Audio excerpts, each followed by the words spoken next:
En el nombre del Padre, y del Hijo, y del Espíritu Santo. Amén. Aunque te digan algunos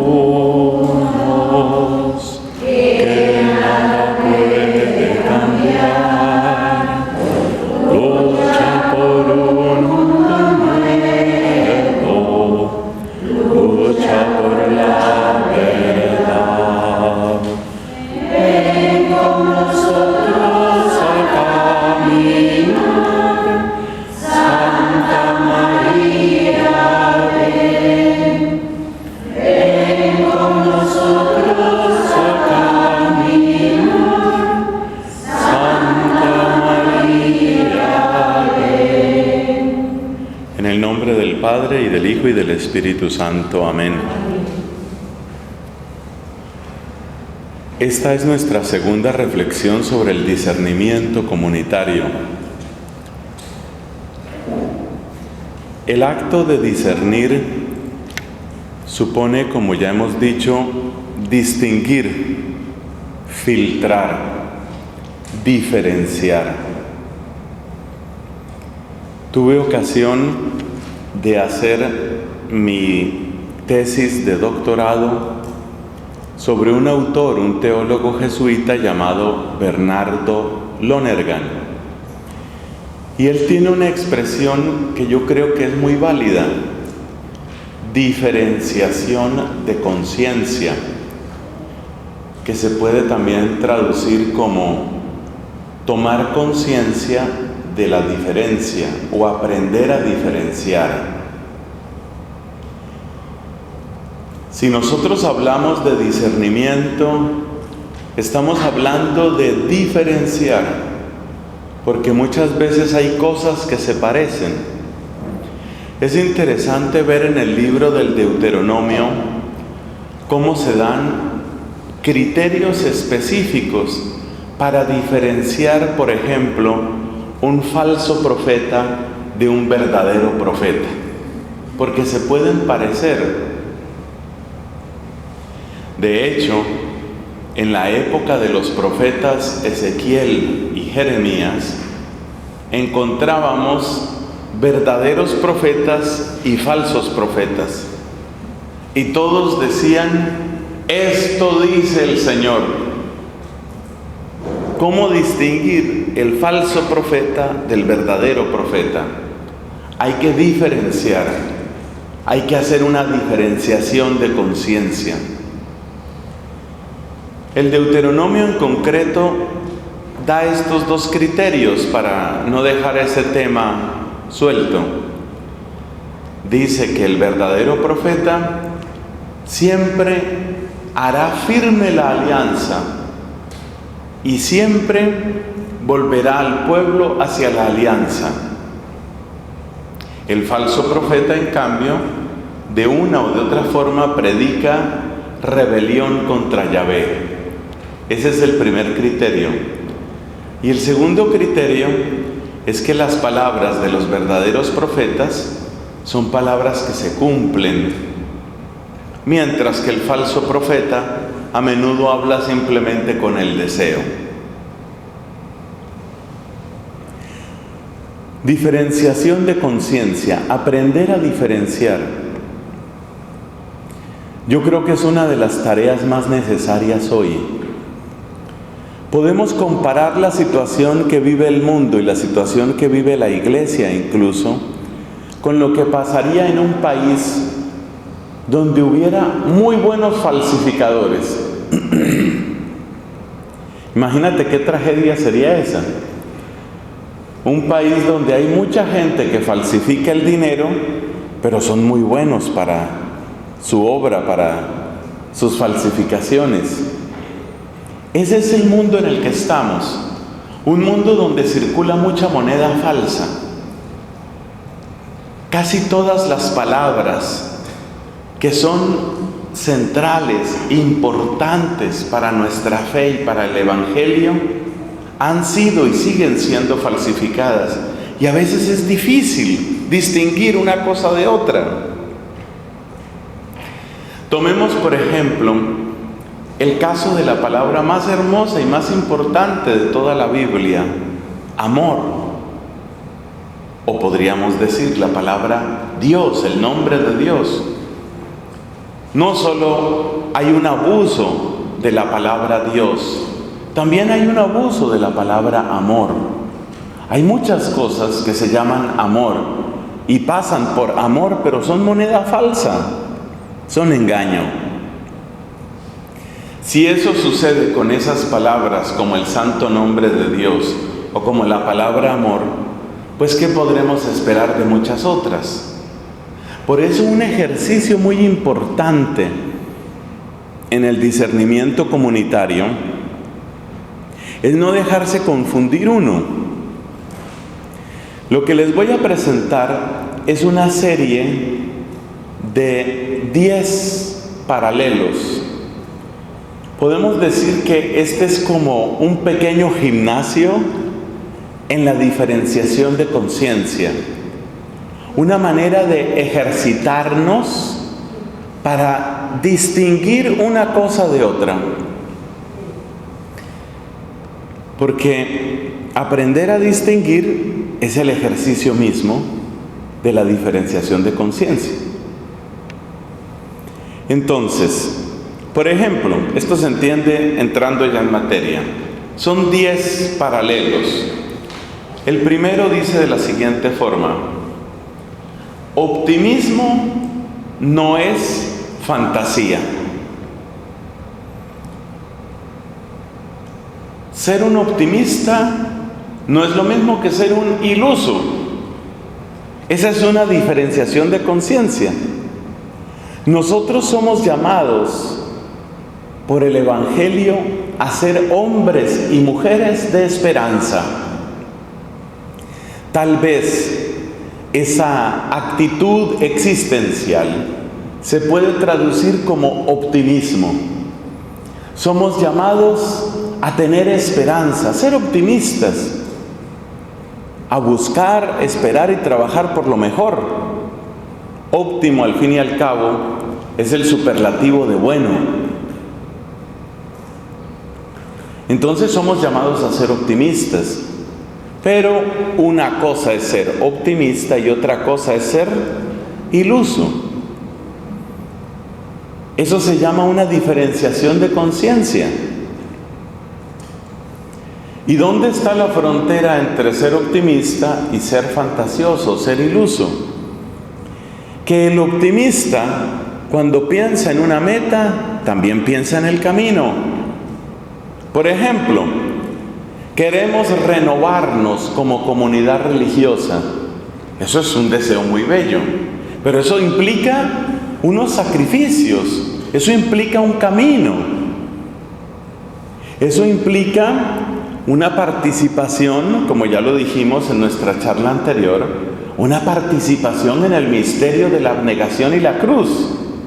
Entonces, fíjate, yo quiero la renovación de la vida religiosa, pero la quiero, esa renovación, como un optimista o como un iluso.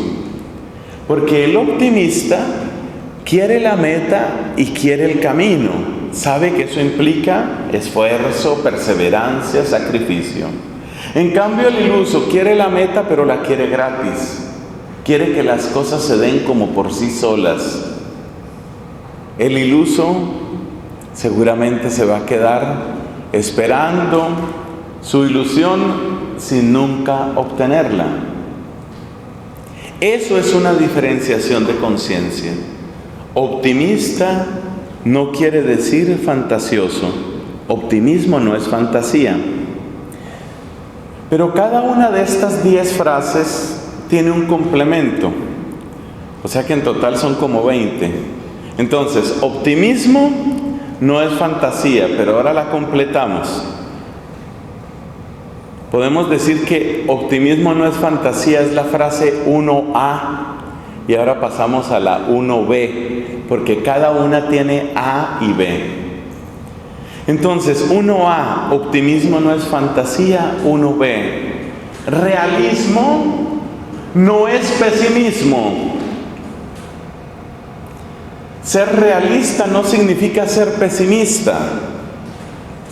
porque a veces también esas dos se confunden. ¿Qué es ser pesimista? No esperar gran cosa, sobre todo no esperar gran cosa del ser humano. Ese es el pesimista. Nosotros estamos llamados a ser realistas, pero realismo no es pesimismo.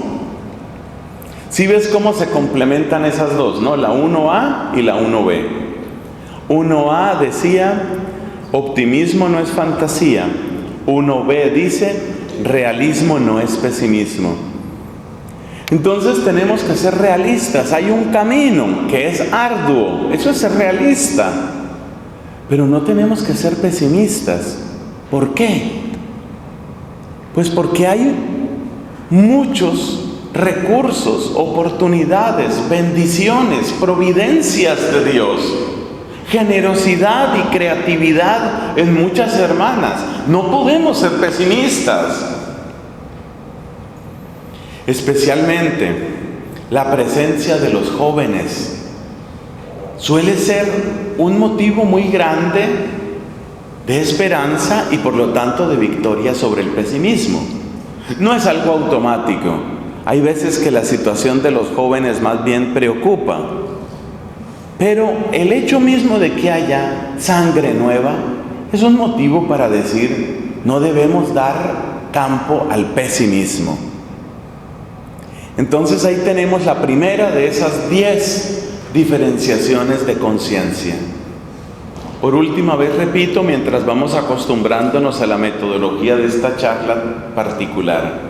1A dice, optimismo no es fantasía. 1B dice, realismo no es pesimismo. Por supuesto, nosotros estamos llamados entonces ¿a qué? A ser optimistas y al mismo tiempo realistas. No estamos llamados a ser ilusos, o sea, fantasiosos, pero tampoco estamos llamados a vivir en la amargura y el pesimismo. Eso es verdadero discernimiento. Esa es la manera de hacer una oportuna diferenciación de conciencia, de manera que podamos buscar mejor la voluntad del Señor. Pasemos al número 2, que también va a tener 2A y 2B. 2A. Agilidad no es improvisación. Qué importante es. Agilidad no es improvisación. Porque a veces se confunde la agilidad con el espontaneísmo o con la improvisación sencillamente. Resulta que la agilidad requiere también una preparación. Pensemos en los atletas. Hay atletas que son increíblemente rápidos.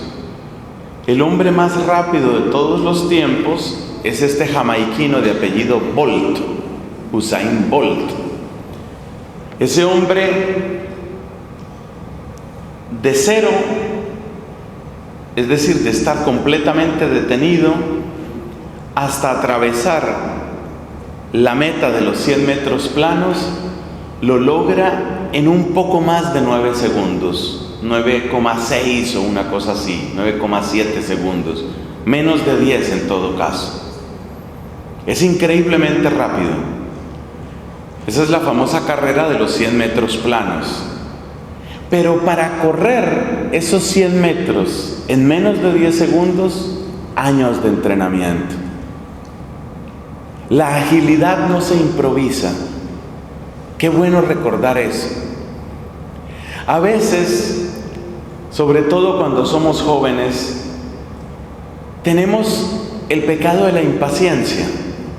Si las cosas no cambian, en un mes me voy. Y siempre la tentación es, o la amenaza es, me voy. Como quien dice, atájenme, agárrenme que me voy. Y resulta que ese tipo de chantaje no funciona para los demás, ni tampoco funciona para nosotros. Llama la atención el ejemplo de Cristo, la misión más importante de todos los tiempos. Y por lo visto Cristo 30 años en su pueblo, haciendo oficios menores, sin duda muchos de ellos relacionados con la madera. Oye, hay un mundo por salvar y tú haciendo mesas y sillas. La agilidad no se improvisa. Las exigencias actuales del panorama en Ecuador y en América Latina requieren una iglesia que sepa dar respuestas ágiles. Porque la falta de agilidad nos mata. Muchas de las cosas que están sucediendo en el panorama social e incluso político requieren una presencia, requieren una acción, y para eso hay que ser ágiles. Pero la agilidad no se improvisa. 30 años Cristo de preparación y luego 3 años, alrededor de 3 años creemos, de misión. Y en 3 años cambió para siempre la historia de la humanidad. Si queremos de veras hacer algo por la iglesia y por la orden dominicana, creo que tenemos que seguir también esa norma. Una buena preparación no se opone a una buena y ágil respuesta. 2b, la segunda parte. Firmeza. Fíjate que la agilidad parece ir en contraste con la firmeza, ¿no? Firmeza no es inmovilidad. Diferenciación de conciencia. He mencionado estas dos características, la agilidad y la firmeza, porque la Santa Iglesia Católica las atribuye a los dos grandes apóstoles. La agilidad es lo de Pablo. Acuérdate lo que dice Pablo en el capítulo 15 o 16 de la carta a los Romanos. He llenado todo del Evangelio de Cristo. Se refería por lo menos al mundo conocido, el mundo del Mediterráneo, del mar Mediterráneo. He llenado todo del Evangelio de Cristo. Cuando uno piensa en la geografía, los medios de comunicación que este hombre tenía, y eso de llenar todo, hay que reconocer que Pablo es ágil. Y los 4 viajes de Pablo vistos en un mapa nos impresionan enormemente. Es ágil. Pedro, en cambio, ya en su propio nombre, habla de piedra, firmeza. Pero no se oponen la agilidad y la firmeza, porque la agilidad no es improvisación y la firmeza no es inmovilidad. Entonces, así como tenemos que estar llamados y sabernos llamados al optimismo y al realismo al mismo tiempo, también tenemos que sabernos llamados a la agilidad y a la firmeza al mismo tiempo. La firmeza es muy importante. Es muy fácil traicionar el pasado. Alguien me explicaba por qué es fácil traicionar la vocación de una comunidad. Pensemos, por ejemplo, en lo que sucede cuando se va a hacer un análisis de las constituciones. Las personas que escribieron eso ya no están. Quiere decir que ya las tenemos relegadas al silencio. Muchas de ellas no están. Tal vez algunas han muerto. Entonces, como no están las que escribieron esto, sus voces permanecen en silencio y únicamente nuestras voces se escuchan. Es muy fácil traicionar el carisma de una comunidad en un cambio de constituciones, porque las personas que escribieron lo que escribieron no pueden levantar la mano para decir: oye, estás despedazando la comunidad. No pueden hacerlo, porque ya murieron o porque están en otra parte, sus voces no se oyen. Entonces la firmeza es importante. Y es muy importante que una comunidad sepa defender lo que es suyo. Incluso si cuesta trabajo de vivirlo, hay que saberlo defender. Pero la firmeza no es inmovilidad. Quiere decir que también son necesarias adaptaciones y también son necesarios pasos que hay que dar. Y si no se dan ciertos pasos, también se está traicionando el carisma. Por eso es muy grande la responsabilidad de un capítulo provincial, muy grande, porque es necesario que entendamos, queridas hermanas, que ustedes como capitulares están metidas entre dos traiciones. Perdónenme que hable así, pero es para que nos entendamos. Si ustedes pretenden cambiarlo todo, el capítulo que cambió todo es el capítulo que traicionó todo. Pero seguramente un capítulo que pretende que nada cambie es un capítulo que también traiciona el carisma y que también traiciona la acción del Espíritu para el hoy de la iglesia. Entonces, ustedes están entre dos traiciones y es muy fácil irse en un sentido o en otro. Agilidad no puede ser improvisación, y se improvisa cuando nos dejamos llevar de la última moda, cuando nos dejamos llevar del último predicador, cuando nos dejamos llevar del último libro. Yo por eso considero que es importante en un capítulo provincial que todo discernimiento que ustedes hagan, lo hagan a la luz de toda su experiencia. Por favor, aquí hay hermanas que tienen 15, 20, 30, 50, yo no sé si más años de vida religiosa.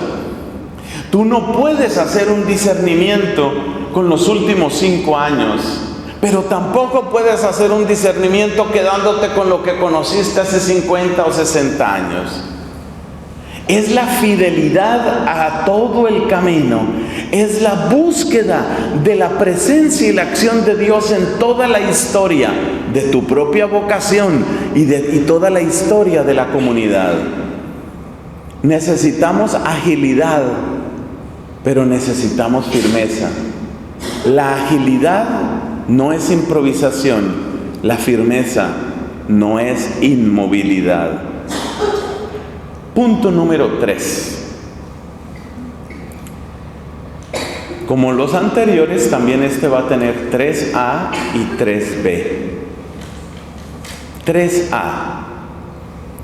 Ser más razonable no implica ser menos creyente. ¿Cuáles son las cualidades de la persona razonable?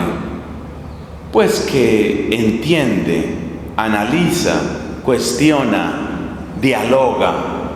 Muy bien, eso es muy importante. Pero ser más razonable no implica ser menos creyente.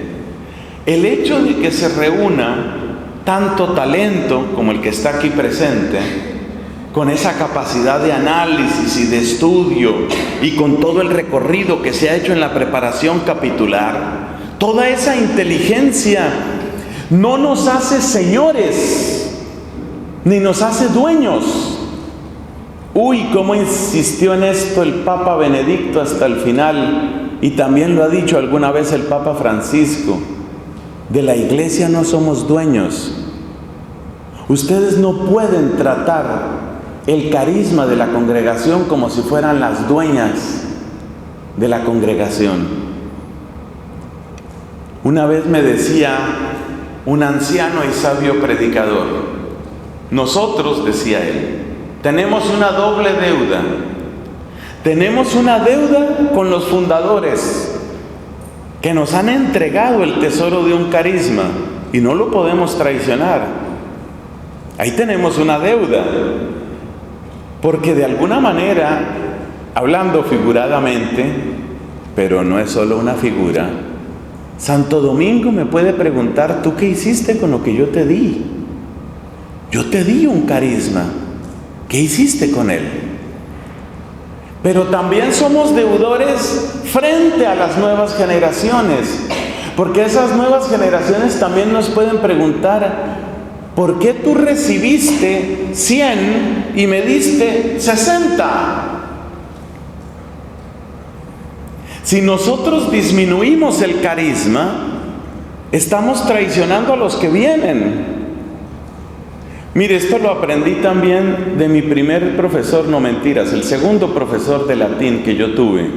En aquella época había mucho cuestionamiento y mucho escepticismo. ¿Para qué se estudia latín? ¿Para qué los latines? ¿Qué latín ni qué nada? Había un ambiente así muy resistente al estudio del latín. Y decía este padre que nos daba nuestras clases de latín, decía él: 1000 años estuvo la iglesia hablando en latín. Algo de eso está traducido, pero 1000 años estuvo la iglesia expresándose en latín. Más o menos desde la época de San Agustín, podríamos decir, eso es siglo IV, siglo V, súmale 1000 años y llegas hasta Trento, que es cuando empieza un poco a difundirse lo de la Biblia en lenguas vernáculas. Vamos a poner esa cifra: 1000 años habló la iglesia en latín. Eso quiere decir que si tú no aprendes latín, nos decía este profesor, estás cerrándote a ese tesoro que viene. ¿Qué le vas a dar a la gente que sigue? Les vas a dar menos. Entonces fíjate cómo cada capítulo provincial y cada hermana individualmente considerada tiene una doble deuda. Tienes deuda con el pasado, porque los de antes te pueden llamar a cuentas y preguntarte: oye, ¿tú por qué desfiguraste la comunidad? Pero también los otros, los nuevos, van a decir: ¿y ustedes por qué nos dieron menos? Si ustedes recibieron todo un tesoro, ¿por qué nos entregaron menos? Así que es muy importante que un capítulo provincial no se crea dueño. Nosotros no somos dueños. Y lo mismo tiene que sentir el sacerdote con respecto a la liturgia. Yo no puedo decir que yo celebro mi misa. No es mía, no es mía. Yo no la hago. Entonces hay que tener cuidado con eso. Por eso dice esta frase: ser más razonable no implica ser menos creyente. Somos inteligentes, decimos nosotros, somos inteligentes, pero eso no significa que nosotros seamos menos creyentes. ¿Y dónde entra la parte de creyente o la parte de fe aquí? En el momento en el que me doy cuenta que el tesoro de un carisma y el tesoro de una congregación no es mío, hay uno que es el Señor. Entonces yo tengo que tratar el carisma, lo tengo que tratar como una joya que yo recibo, que yo debo entregar, enriquecida seguramente, porque cada generación enriquece el carisma. Pero yo no puedo dar menos, yo no puedo entregar menos, yo no puedo traicionar lo que he recibido, porque hay uno que es el Señor. 3b. Ser más piadoso no significa ser menos estudioso. Tenemos que orar, correcto, muy bien. Pero así como tenemos que orar, así también tenemos un deber muy hermoso, que es el deber de estudiar. Sobre todo se aplica a nuestra vida dominicana. Estudiar no solamente libros, estudiar situaciones, estudiar contextos, estudiar el hombre y la mujer de hoy, estudiar. Entonces, ¿cómo tenemos que ser? ¿Razonables o piadosos? Las dos cosas. Tenemos que ser razonables y tenemos que ser piadosos.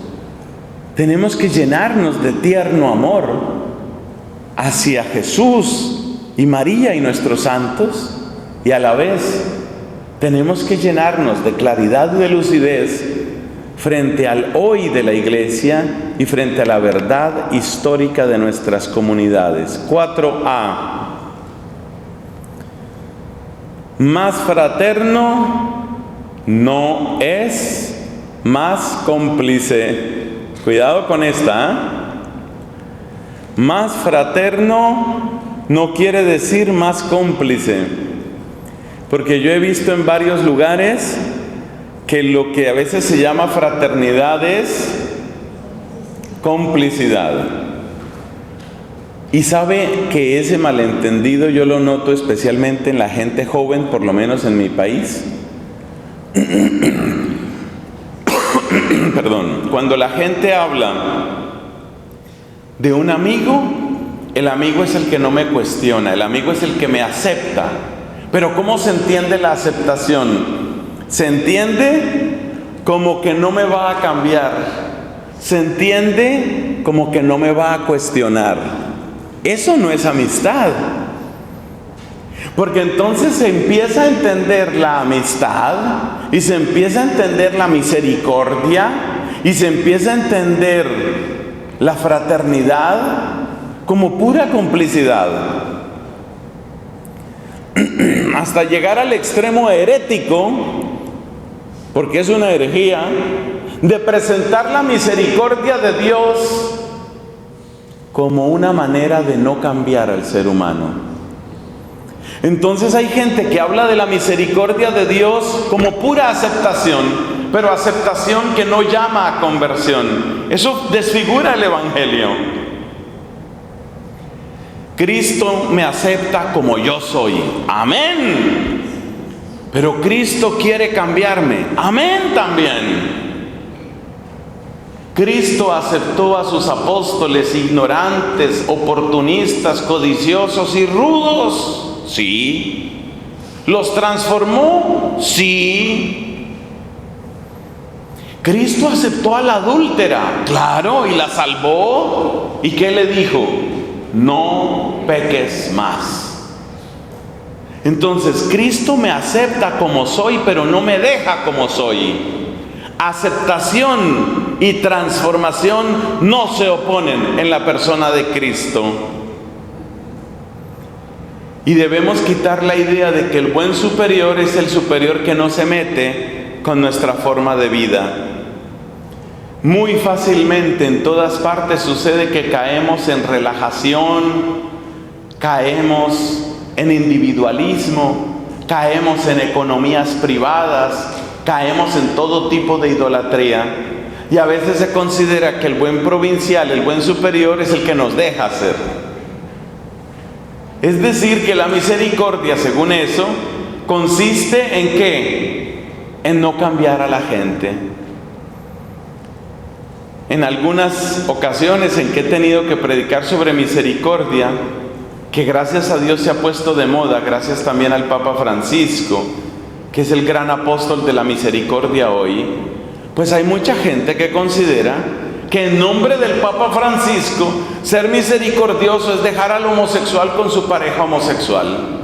Y ser misericordioso es que si una mujer está resuelta a abortar porque tiene un drama terrible en su cabeza, pues mejor es que aborte y que se le acabe ese drama. O sea, entre que se acabe el drama y que se acabe el bebé, que se acabe el drama, muera el bebé. Y eso se le llama misericordia. Por supuesto, son deformaciones y traiciones. Esa no es la mente del Papa Francisco. Pero hay gente que toma las palabras del Papa y las interpreta de ese modo.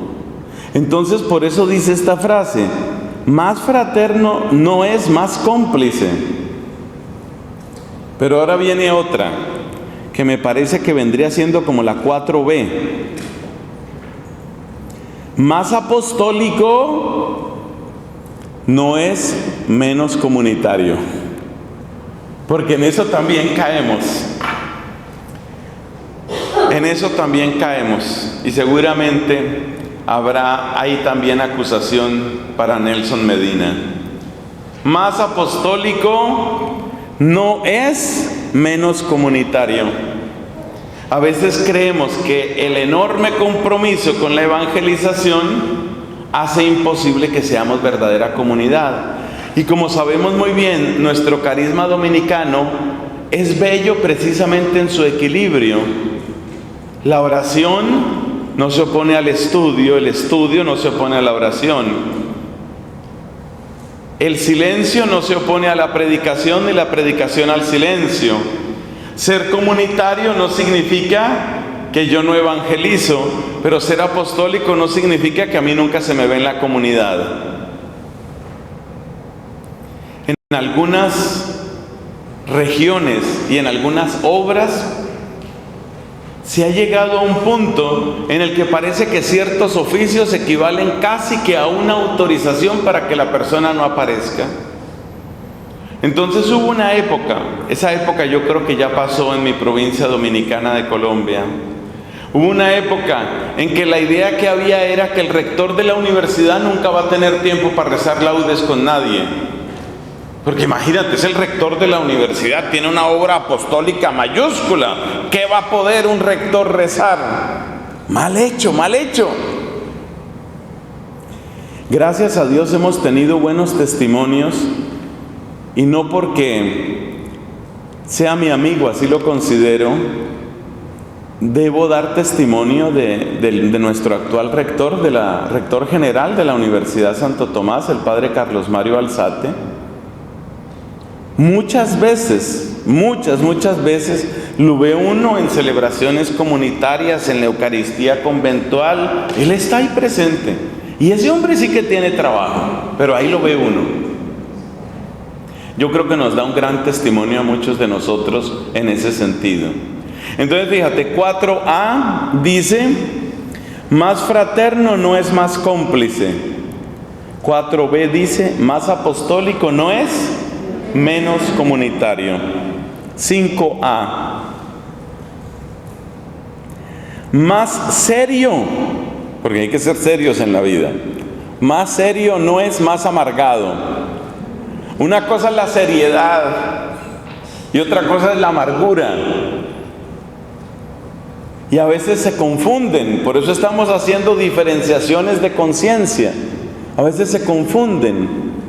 Entonces hay personas que por temperamento, por frustración vocacional, afrontémoslo, hay personas frustradas.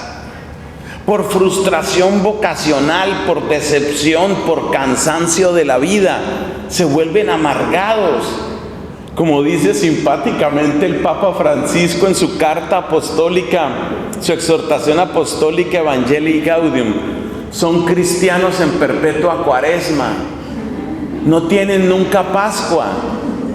Eso no puede ser la vida cristiana. No podemos vivir en esa amargura. Hay gente que a todo problema le busca una solución y hay gente que a toda solución le encuentra un problema. Esa no puede ser la vida religiosa. Yo me acuerdo un convento en el que tuve que vivir, había un cierto padrecito que era el doctor No. Siempre que se iba a proponer alguna cosa, bueno, y si hacemos esto, ya eso se intentó, ya eso se hizo, eso no funciona, eso. Pero con una cara, con una amargura. Había algunos que decían que ese hombre nunca podía tomar leche porque le llegaba cumis al estómago. Todo se le cortaba, amargo. Esa no puede ser la vida. Necesitamos seriedad, pero la seriedad no es amargura. La seriedad, entonces, ¿qué es? La seriedad es conciencia de qué es lo importante y compromiso en esa tarea. Y lo importante que es, lo que tiene que ver con el amor y con la muerte, es decir, con dar la vida. Eso es lo importante. Entonces somos llamados a la seriedad, pero no a la amargura. Amargados no podemos ser. A todos nos hace falta un buen ambiente, una sonrisa, un abrazo bien dado. Y de vez en cuando el sentido del humor hace maravillas. Más cercano, ahora viene 5b. Más cercano no significa más superficial. Porque a veces por volvernos cercanos nos volvemos triviales, nos volvemos superficiales. Yo conocí un sacerdote, espero en Cristo que haya cambiado esa actitud, pero yo conocí un sacerdote que su manera de acercarse a los jóvenes era echando chistes groseros, chistes picantes. Y él creía que esa era una manera de ser cercano a los jóvenes. Entonces ya cuando soltaba 2 o 3 groserías o 2 o 3 tacos que dicen en algunos países, y claro, le daba risa más a los hombres que a las mujeres. En general a las mujeres no les gusta ese tipo de humor. Cuando ya soltaban la risa, ya el padrecito creía, ya son cercanos, ahora sí somos bien cercanos. No, cercano no es superficial, cercano no es vulgar, cercano no es trivial. ¿Sí ve la importancia de las diferenciaciones de conciencia? La cercanía hay que buscarla, amén, pero no buscarla a través de la obscenidad, la vulgaridad, la grosería, la trivialización, la superficialidad. Creo que vamos para el punto 6. 6a. Más local no es necesariamente menos global. Estas palabras local y global son palabras que se utilizan mucho en el análisis de la cultura y lo utilizan mucho también en los negocios hoy. Hay un banco por ahí que no mencionaré por no hacerle propaganda gratis, que está en muchísimos lugares en el mundo, y ellos dicen: nosotros somos globalmente locales. Buen lema, globalmente locales. Es decir, no pierden de vista el conjunto, pero saben trabajar en lo que están. Y otros dicen: piense globalmente, actúe localmente. O sea, no se oponen. Yo creo que eso vale mucho para la vida religiosa, porque nosotros funcionamos con provincias, ¿no? Entonces hay que pensar. Piense en términos de la orden, piense en términos de toda la congregación. Actúe, tome decisiones mirando el contexto y la realidad de cada sitio. No se oponen lo local y lo global. No se opone iglesia local e iglesia universal. Eso no se debe oponer. Ese es el 6a. Y el 6b. Más universal no es necesariamente menos preciso. Más universal no es menos preciso. ¿Esto a qué viene? Esto viene a que necesitamos tomar los grandes principios. Esos grandes principios que, por ejemplo, suelen estar en unas constituciones, y necesitamos aplicarlos al contexto preciso en el que estamos. No podemos dejar que los principios queden simplemente como dicen que decían los españoles en la época de la colonia: las leyes se acatan, pero no se cumplen. Si nosotros no somos precisos en la aplicación de los grandes principios, se quedan como letra muerta.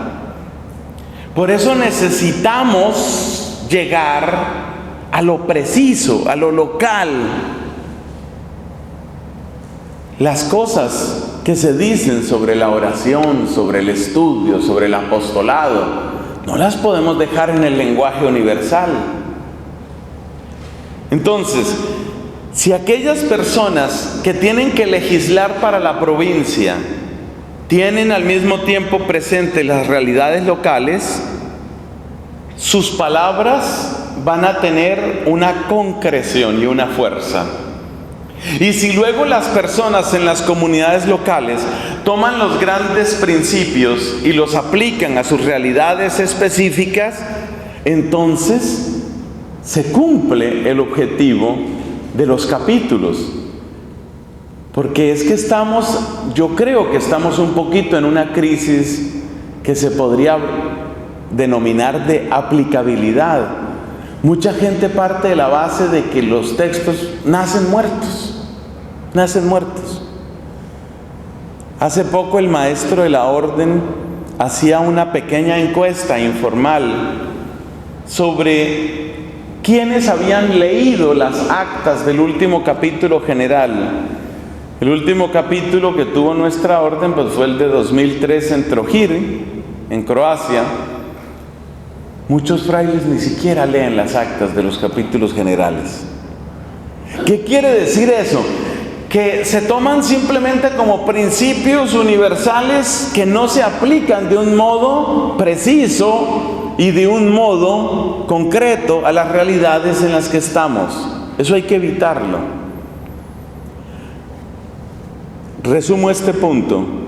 Los que legislan no se olviden del caso particular, y los de las casas y comunidades concretas apliquen los principios generales en su sitio. Es de parte y parte. Los capitulares tienen que hacer bien su tarea. Eso significa no se olviden de la realidad local. Pero luego las comunidades locales hagan su tarea, apliquen lo general a su propio caso. Eso es lo que quiere decir ese punto. Pasamos al número 7, 7A. Si voy bien en la numeración, yo no tengo los números aquí. 7A, más encarnado, que a veces se habla de una teología encarnada, una evangelización encarnada. Entonces, tomando ese adjetivo, que es bastante frecuente en nuestra América Latina, más encarnado no implica menos espiritual. Porque a veces hay la idea de que ser encarnado es ocuparse únicamente de las cosas materiales, como decir la economía, el trabajo, la vivienda, la alimentación, la salud, la ropa, la promoción humana. A mí me parece que Cristo está muy bien definido como el Verbo encarnado. Por supuesto que Él es el Verbo encarnado. Y yo no veo a Cristo únicamente preocupado por la vivienda, la ropa, el alimento, la salud de la gente. Le preocupa la salud, por eso están las sanaciones. Le preocupa la pobreza y el hambre, por eso multiplica los panes, por ejemplo. Pero Jesucristo no se queda únicamente en ese nivel. Predica el reino de Dios, denuncia el pecado, expulsa al demonio, habla de la santidad. Entonces, una espiritualidad encarnada no es una espiritualidad material. ¿Qué tal esa frase como salió de rara? No es una espiritualidad material, porque es que hay veces que se utiliza encarnado como si fuera únicamente las cosas materiales. Entonces, si una hermana, por ejemplo, está comprometida en el trabajo por dar vivienda o por dar alimento a los pobres, ella sí está encarnada. En cambio, si otra hermana que está enfermita y que se la pasa rezando, no, esa no está encarnada. No, la encarnación no se mide en términos de lo material. La encarnación se mide en términos del amor concreto que quiere el bien total de la persona. Según aquella hermosa definición del Papa Pablo VI, amar a todo el hombre y a todos los hombres. Eso es encarnado. Encarnado es lo que se dirige al bien total de la persona humana. Entonces, encarnado no significa contrario de material. Pero atención, más espiritual tampoco significa menos material, porque acuérdate que también existen los espiritualismos, y el espiritualismo siempre es una huida del prójimo, de la necesidad específica del prójimo. Por eso el 7b dice: más espiritual no quiere decir menos material. Precisamente porque somos espirituales, precisamente porque nos mueve el Espíritu Santo, precisamente por eso tienen que dolernos las necesidades cualesquiera que sean de nuestros hermanos, las más visibles y las menos visibles, como Cristo. Cuando Cristo está frente al paralítico, lo primero que hace es perdonarle los pecados, que era una cosa que no se veía. Le perdonó los pecados y le curó el cuerpo. Eso sí es espiritualidad. Vencer el pecado y vencer la miseria. Vencer a Satanás y vencer el orgullo, pero también vencer la injusticia. Eso es evangelio. 8a. Más obediente no es menos pensante. Tenemos que crecer en la obediencia, todos tenemos que crecer en la obediencia. Pero existe la idea de que obedecer es algo así como renunciar a la propia cabeza. Yo les quiero contar una pequeña anécdota de este amigo, yo lo llamo amigo, el padre sobre el que hice mi tesis doctoral. En un momento dado, Bernardo Lonergan tenía una duda de conciencia. Él decía, con respecto a la obediencia, él decía: yo tengo que hablarle al superior sobre mis gustos, mis preferencias, o no debo hacerlo. Sobre lo que yo quisiera, ¿debo hablar o no debo hablar? Y finalmente fue otro jesuita, me parece que francés, el que lo sacó de la duda y le dijo: por supuesto que usted debe hablar, lo que no debe es imponer. Hablar sí tiene que hablar. Entonces, toda la información y todo el análisis que usted haga en su cabeza son importantes. Ser obediente no es dejar de ser pensante. Yo tengo muy buen recuerdo, bendito sea Dios, creo que en general como persona me ha ido muy bien con los provinciales que hemos tenido estos años. Pero tengo un recuerdo muy bueno del anterior provincial que muchas conocieron, el padre José Gabriel Mesa, fue mi provincial. Cuando íbamos a hacer, o cuando él me iba a enviar precisamente para mi doctorado, yo le hablé con franqueza, le dije: mire, pienso esto me gusta, esto no me gusta, en este idioma, unas cosas me las admitió y otras no. Y está bien, así tiene que ser. Entonces, ser obediente no es ser tonto ni ser callado.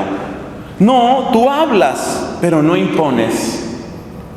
De hecho, es más obediente el fraile que habla que el fraile que no habla, porque detrás del silencio muchas veces está uno escondiéndose.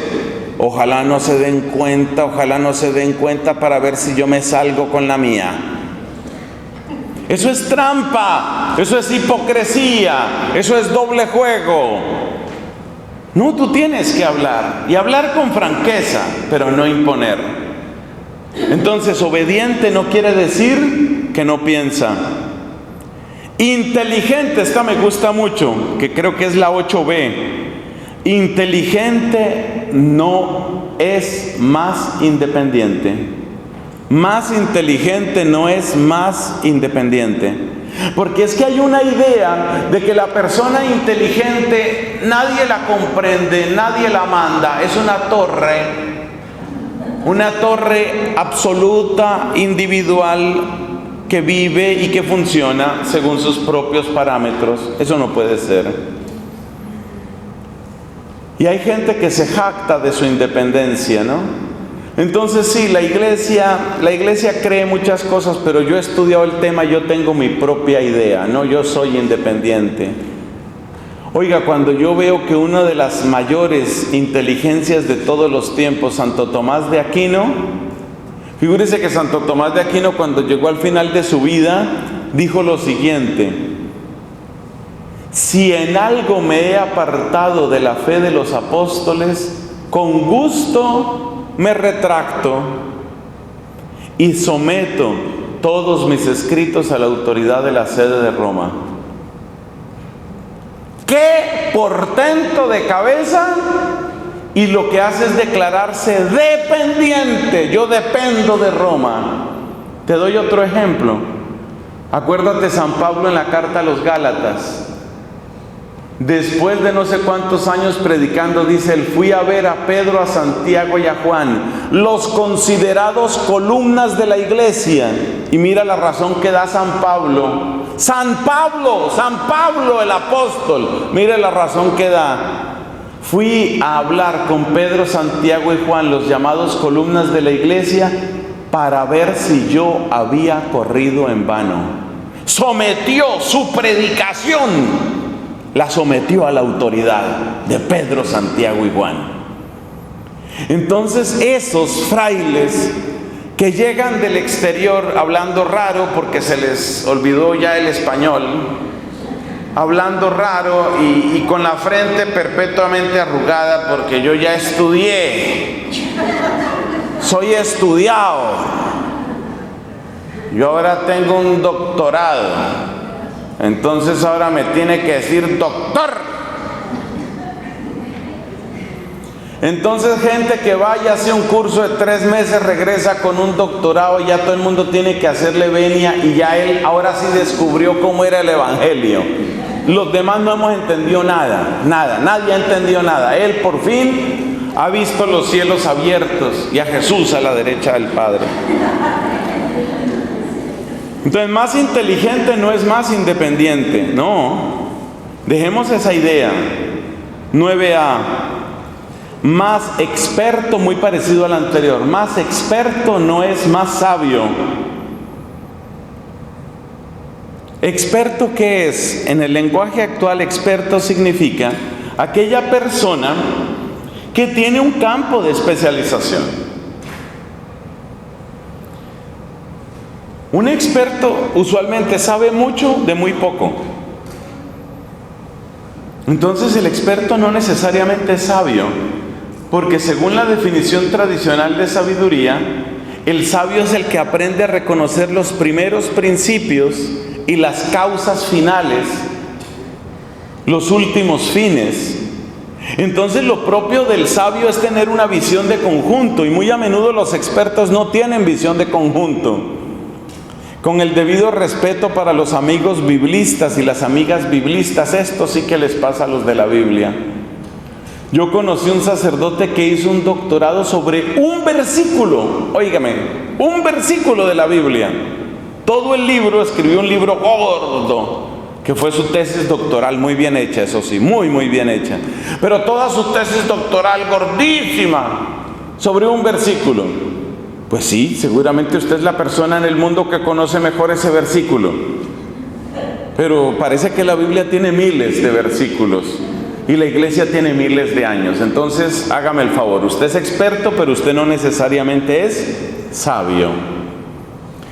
Por otra parte, más sabiduría no siempre equivale a más títulos.